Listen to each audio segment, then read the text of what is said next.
প্রিয় বন্ধুরা এবং ভাই বোনেরা, তো তোমাদের সকলকে স্বাগতম আমার এই চ্যানেলে।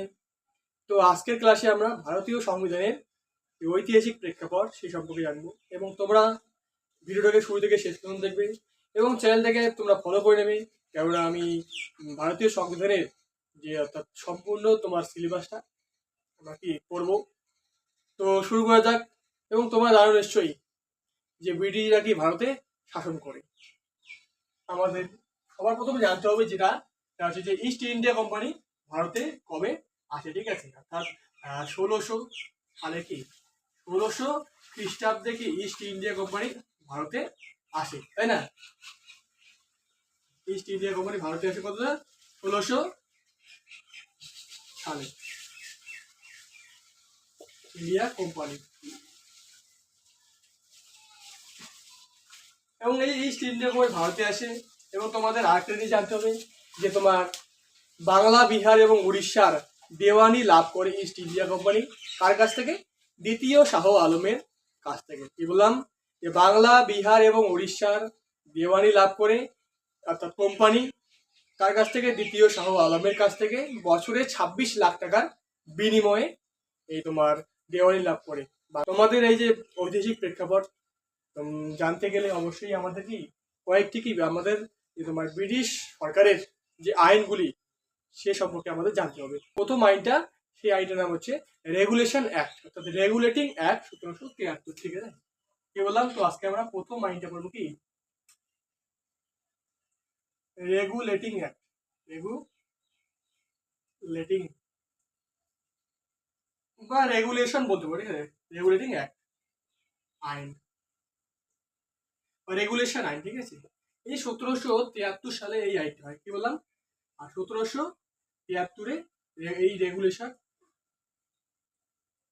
আইনটা হয়, ঠিক আছে? এবং এই আইনের মাধ্যমে কি করা হয়, এবং এই আইনের মাধ্যমে তোমাদের জানতে হবে যে গভর্নর অফ বাংলার নাম পরিবর্তন করে গভর্নর জেনারেল অফ বেঙ্গল কি রাখা হয়। কি বললাম? যে বাংলাতে লিখে নাও, ঠিক আছে? গভর্নর, বাংলার গভর্নরের নাম পরিবর্তন করে, ঠিক আছে? গভর্নর অফ বেঙ্গল, বেঙ্গলের নাম পরিবর্তন করে। কি বললাম? পরিবর্তন করে গভর্নর জেনারেল অফ বেঙ্গল রাখা। কি বললাম?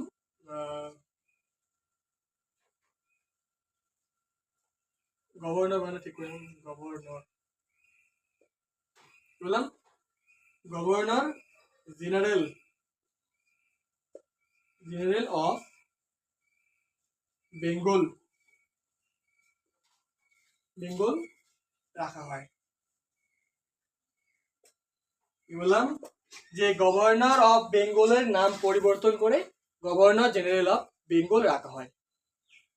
এবং তোমাদের আগে জানতে হবে যে এই 1773 সালে রেগুলেশন অ্যাক্টের মাধ্যমে কি করা হয়, যে বিচার বিভাগকে শাসন বিভাগ থেকে আলাদা করে দেওয়া হয়। এবং এই আইনের মাধ্যমে কি করা হয়, যে 1774 সালে তোমার সুপ্রিম কোর্ট অফ ক্যালকাটা, কি বললাম? সুপ্রিম কোর্ট অফ ক্যালকাটা গঠিত হয়, ঠিক আছে? কলকাতায়। কি বললাম? Supreme court of Calcutta,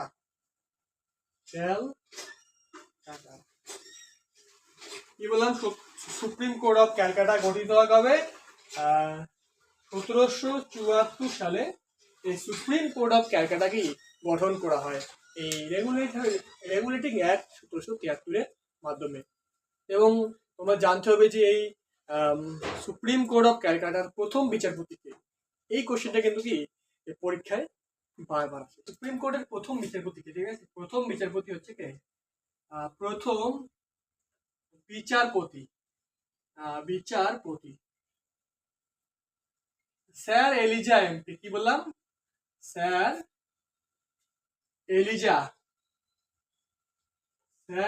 Eliza MP হচ্ছে কি সুপ্রিম কোর্ট অফ ক্যালকাটা প্রথম বিচারপতি হচ্ছে কি স্যার এলিজা এমপে।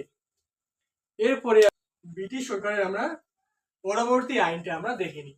পরবর্তী আইন হচ্ছে কি যে তোমার পিটের ভারত শাসন আইন 1784। এই কোশ্চেনটা আছে, ঠিক আছে, যে কত সালে পিটের ভারত শাসন আইন হয়?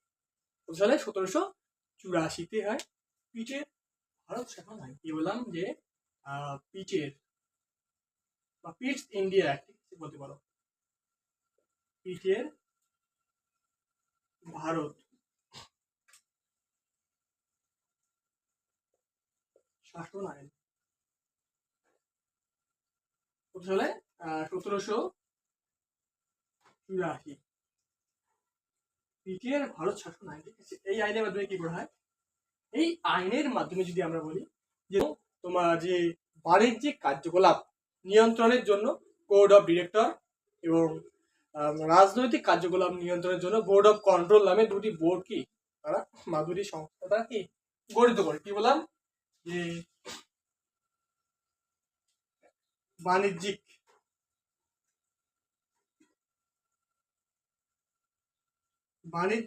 যেটা আছে কার্যকলাপ নিয়ন্ত্রণের জন্য কি বললাম যে কোড অফ ডিরেক্টর। কি বললাম? Code of director. এবং যদি বলি যে রাজনৈতিক কার্যকলাপ, কি বললাম?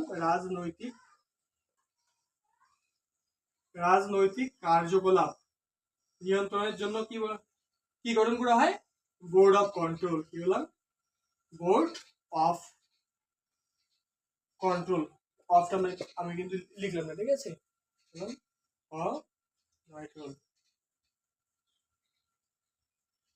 অফটা তোমরা লিখে নিবে। কি বললাম যে বাণিজ্যিক কার্যকলাপ নিয়ন্ত্রণের জন্য কোড অফ ডিরেক্টর এবং রাজনৈতিক কার্যকলাপ নিয়ন্ত্রণের জন্য বোর্ড অফ কন্ট্রোল, ঠিক আছে। কি বললাম? কিন্তু বোর্ড অফ কন্ট্রোল হবে না, বোর্ড অফ কন্ট্রোল কি হয় গঠন করা হয় বাণিজ্যিক কার্যকলাপ নিয়ন্ত্রণের জন্য এই আইনের মাধ্যমে।